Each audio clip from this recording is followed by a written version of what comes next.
17-летняя школьница из Нюрбы поссорилась с другом. Казалось бы, обычная размолвка, но она привела к трагедии. В ночь на 23 января девушка покинула свой дом и покончила с собой. На утро тело девушки в хозяйственном помещении, расположенном на территории домовладения, обнаружил ее отец, который вернулся с ночной смены. Девушка повесилась на своем шарфе. Трагические случаи с подростками стали фиксировать в Якутии все чаще. Они составляют порядка 8% от общего числа. Всего за прошлый год самостоятельно ушли из жизни 338 якутян. Сухие цифры на деле ужасают. 90% погибших – это мужчины в возрасте от 25 до 45 лет.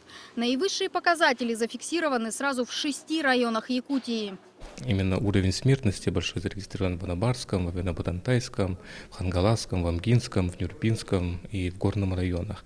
Психологи выделяют 3 основные причины, толкающие на самоубийство. Кто-то таким образом стремится избежать трудностей, кто-то находится в тупиковой ситуации. Третья категория таким способом просит о помощи. И человек хочет просто попросить о помощи, сказать, что есть такая проблема, мне обратите на меня внимание, помогите мне.